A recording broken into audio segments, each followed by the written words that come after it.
जय हिंद dear aspirants welcome to the route of success. आज के ফেব্রুয়ারি মাসের 19 তারিখ ডব্লিউপি কনস্টেবলের রেজাল্ট কবে প্রকাশ হতে পারে সেই নিয়ে তোমরা প্রত্যেকেই যার সমস্ত ক্যান্ডিডেটরা ইন্টারভিউ দিয়ে এসেছো তারা উৎকণ্ঠায় রয়েছো। এবং গতকাল 18 তারিখ মহামান্য কলকাতা হাইকোর্টে হিয়ারিং ছিল একটি কেসের।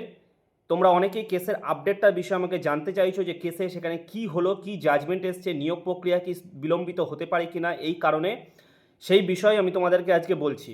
দেখো, মহামান্য কলকাতা হাইকোর্টে কালকে যে বিষয় হিয়ারিংটি ছিল সেটা হচ্ছে যে তোমাদের যখন পিএমটি হয় অনেক মেয়েরা বাদ গেছিল তারা উচ্চতায় কম হওয়ার কারণে।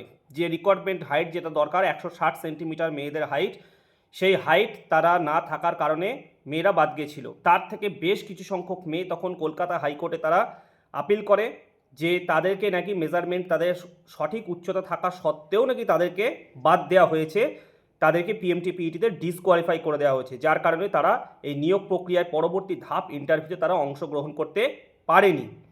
মহামান্য হাইকোর্ট নির্দেশ দিয়েছিল বেশ আগের হিয়ারিংটায় যে তাদের কয়েকজন ক্যান্ডিডেটকে নতুন করে পিএমটি করার জন্য, অর্থাৎ মেজারমেন্ট করার জন্য নতুন করে তাদেরকে নির্দেশ তাদের মেজারমেন্ট করার জন্য পিআরবিকে নির্দেশ দিয়েছিল।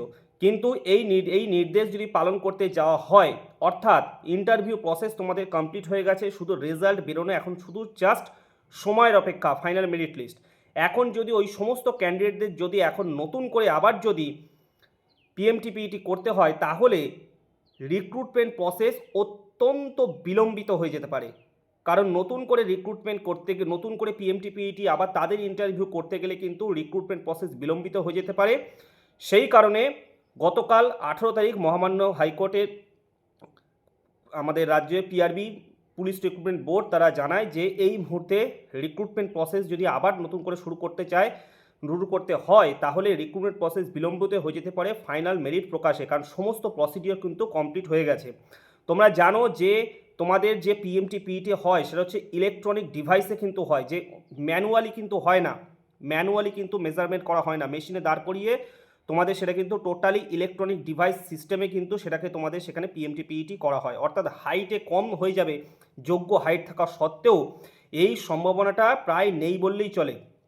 সেই জন্য মহামান্য হাইকোর্টের বিচারপতি পিআরবিকে নির্দেশ দিয়েছে যে এই নতুন করে যে সমস্ত ক্যান্ডিডেটদের যাদের পিএমটি করার জন্য নির্দেশ দেওয়া হয়েছিল সেই নির্দেশ খারিজ হয়ে যায়। অর্থাৎ এই ক্ষেত্রে কিন্তু জয় হয়েছে পুলিশ রিক্রুটমেন্ট বোর্ডের। তাই তোমাদের রেজাল্ট বেরোনোর জন্য আর কিন্তু সামনে কোনো বাধা কিন্তু থাকলো না। আবার বলছি, রেজাল্ট প্রকাশের জন্য সামনে আর কোনো বাধা রইল না। রেজাল্ট প্রকাশ হওয়া এখন শুধুমাত্র সময়ের অপেক্ষা ছাড়া আর কিছুই নয়। আমি তারিখটাও একটু তোমাদের বলার চেষ্টা করেছি, এখন সেই তারিখে প্রকাশ হতেও পারে নাও হতে পারে, কিন্তু যতটা আমি দেখো এইভাবে তো বলা তো যায় না, তাও যতটা আমি চেষ্টা করেছি তোমাদেরকে বলার যে রেজাল্ট কবে প্রকাশ হতে পারে। এইবার তোমাদের রেজাল্ট প্রকাশ হওয়ার পর ভেরিফিকেশনের প্রসেসটাও কিন্তু তোমাদের ডিটেলসে কিন্তু শেয়ার করেছি, যে ডিআইবি ভেরিফিকেশনে তোমাদের কী কী ডকুমেন্টস লাগবে, সেগুলো তোমরা কোথা থেকে অ্যাটেস্টেড করাবে, কোনো ডকুমেন্টস না থাকলে কী হবে, কোনো ডকুমেন্টস হারিয়ে গেলে কী হবে, এই ডিটেলসটাও বলেছি। মেডিকেল প্রসেসটা আমি বলছি আগে রেজাল্টটা বেরোক, না হলে তোমাদের এখন ভালো লাগবে না মেডিকেল প্রসেসটা শুনতে। রেজাল্ট আউট হওয়ার পর আমি মেডিকেলে কী মেডিকেল টেস্ট করা হয়, কোথায় মেডিকেল টেস্ট হয় তোমরা করাবে সেই বিষয়টা আমি তোমাদেরকে বলবো। এছাড়াও তোমাদের ট্রেনিং সেন্টারে কোথায় কী ট্রেনিং হতে পারে, ট্রেনিং সেন্টারে কী জিনিস তোমাদের নিয়ে যেতে হতে পারে, ঠিক আছে, ট্রেনিং সেন্টারে তোমরা কী খাবার পাবে, ট্রেনিং তোমাদের করা হবে প্রথম দিক থেকে, ঠিক আছে, আমি সমস্ত কিছুই তোমাদেরকে বলবো যাতে তোমরা জানতে পারো বিষয়টি। এবং তোমাদের আপকামিং যে নতুন যে সার্ভিস লাইফ শুরু হতে চলেছে, অসংখ্য ছাত্রছাত্রী আমার ভাই বোনেরা তাদেরকে আমি অনেক অনেক শুভেচ্ছা ভালোবাসা জানাই। এই ডিপার্টমেন্টে তোমরা খুব শীঘ্রই জয়েন করতে চলেছো, তাই চিন্তা আর করো না, রেজাল্ট প্রকাশে কিন্তু আর কোনো বাধা কিন্তু রইল না। সকলকে জানাচ্ছি অনেক অনেক শুভেচ্ছা ভালোবাসা। জয় হিন্দ সকলকে।